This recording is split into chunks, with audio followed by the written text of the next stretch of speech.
buone domande, grazie tanto, dottor Marchioni. Vediamo se ci sono altre domande anche da parte dei nostri altri studenti, forse. Che dite? Qualche domanda? Sì. Ah, Lia, prego, prego. Ora una domanda.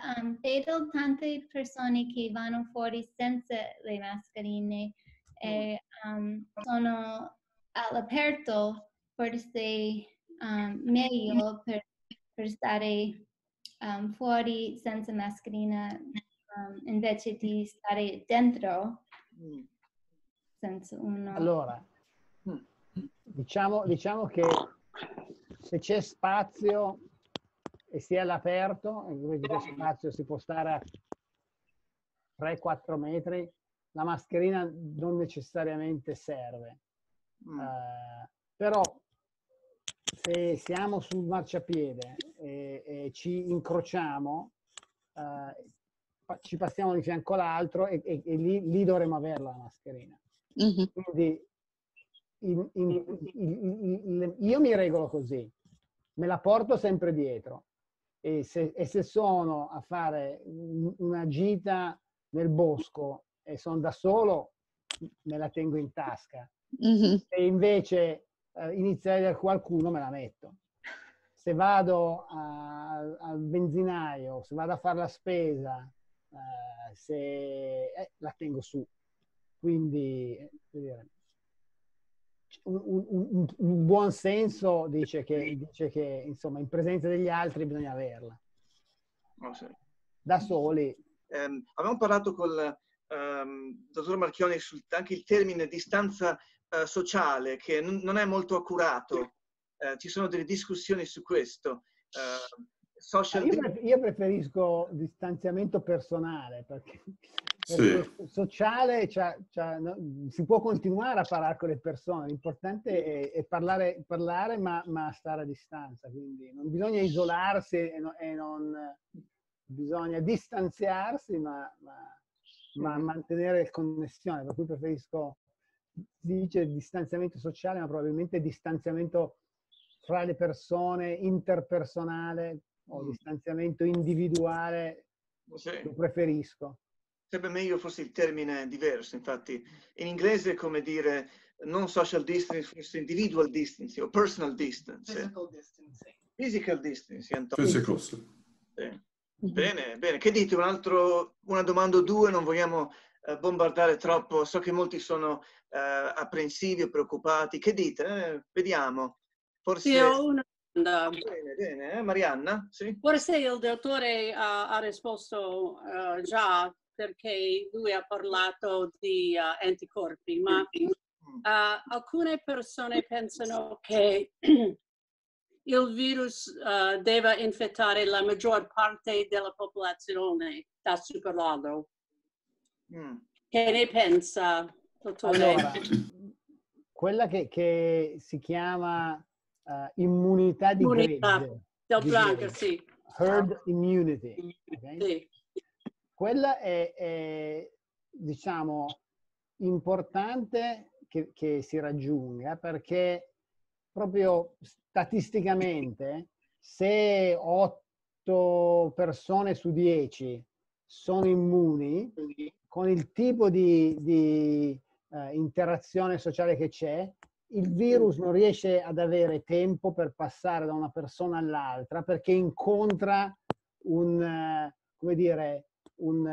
persona immune, non la infetta e quindi non si può diffondere. È proprio, ci sono proprio dei modelli matematici, per cui si dice se una persona ne infetta 2 nell'arco di una settimana, se però quelle 2 persone che incontra 50 persone, se di queste 50 persone nessuna è immune, no?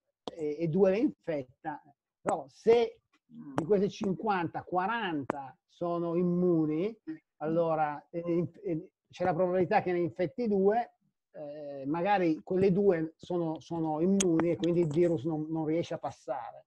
Quindi l'immunità di gregge è importante, perché quando si raggiunge quell'80% della popolazione si è visto che la probabilità di contagio diminuisce ed è importante perché l'immunità di gregge, perché alcune persone non si possono vaccinare con certi vaccini. No, non sapremo e non sappiamo se questo vaccino sarà un vaccino, come si dice, attenuato, vivo attenuato, o un vaccino recombinante, no? Però alcuni vaccini, tipo il vaccino della poliomielite, la polio, non sono vaccini, sono vaccini veri, cioè il vaccino è una malattia un po' più debole, però è una malattia, quindi che è una sorta di virus reso un po' più debole che il sistema immunitario può battere, oppure un batterio che è un po' più debole, però è infettivo. Se il sistema immunitario della persona vaccinata con quel tipo di vaccino lì è debole, perché, non so, un bambino con una leucemia o una persona immunodepressa, quel vaccino lì lo fa, si ammala.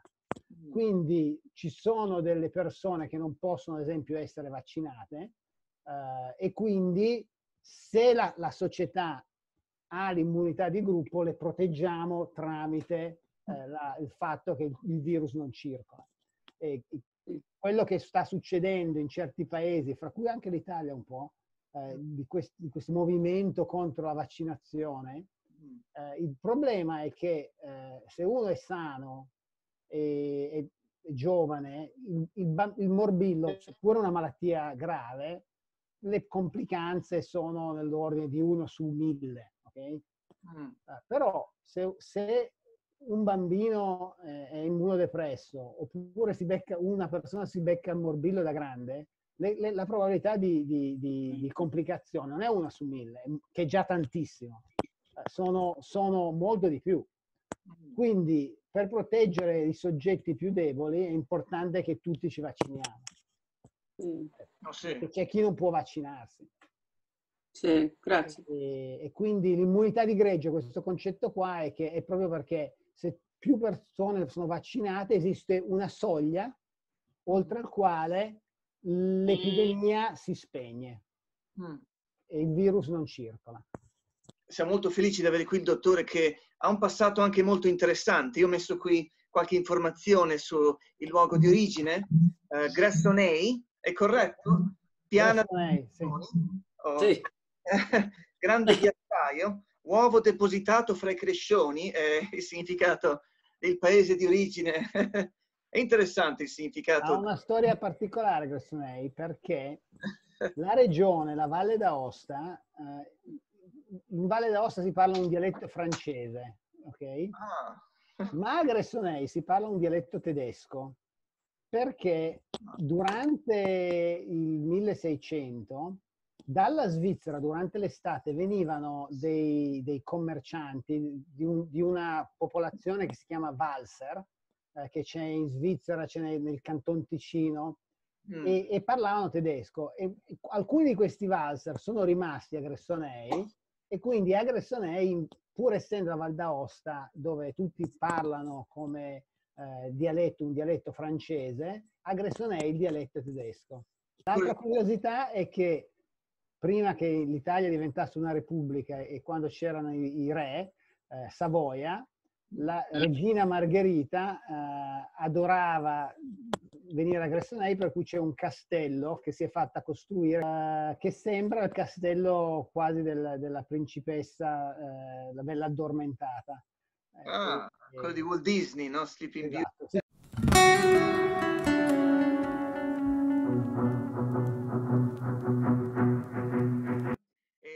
Molto bene, questa esperienza sicuramente sarà stata importante, l'esperienza in Italia che hai avuto, dottore, penso, crescendo anche in Italia si ha una visione diversa, infatti, forse. Infatti, come questa ha cambiato un po' o ti ha arricchito questa tua esperienza in Italia come dottore dal punto di vista personale? Ma la cosa che mi ha personalmente... io ho un legame molto forte con questo paese, ma è un paese molto piccolo, perché sono 700 abitanti che ci abitano.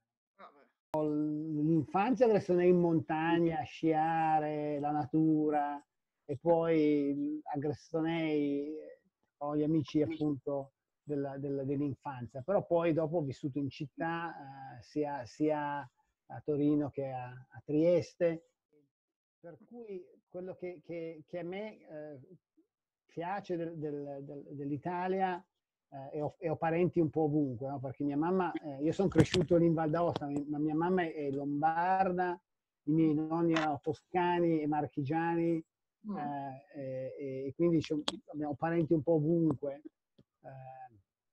Quello che mi porto dentro è stato il fatto che a Torino, io faccio lo scienziato, però ho studiato al liceo classico, quindi poca matematica, nonostante quello che appunto adesso faccio adesso, ma molte letture, la filosofia, tradurre dal latino, dal greco, e questo ha un po' aperto la mente. Quello che mi porto dentro è che il mio metodo nella scienza è il metodo socratico. Dubito sempre di quello, non ho molte certezze e penso di non sapere, quindi non ho un atteggiamento, come dire, positivista o riduzionista. Mi chiedo sempre se appunto quello che studio, se il mio punto di vista è quello corretto, no? Perché quello che so appunto è che non so. Oh, sì, questo è molto importante. Infatti gli studi umanistici penso che a volte sono cruciali per anche portare avanti ricerche scientifiche. Mi fa piacere Assolutamente sentire questo. Bene, bene. Ma molto bene. Anche i nostri studenti infatti stanno studiando la cultura, la storia, la letteratura italiana. Abbiamo parlato di Montessori la scorsa settimana e la filosofia. È importante, sì, questi studi classici, tradizionali. Sì. Molto bene, molto bene. Ma va bene, allora ottimo, penso è stato un che... piacere. Grazie tante. Grazie tanto. Sì, grazie. Grazie, mille grazie. Grazie mille. Sì. A voi. Arrivederci. No, grazie tanto. Insomma, E a presto. che possiamo presto tutti, insomma, ritornare a una vita normale. Ci vorrà un po', ma non molliamo. Sì, Grazie. rimaniamo sempre ottimisti e penso che grazie al lavoro di dottor Marchionni siamo sempre in buone mani. Siamo... Sì. Benissimo.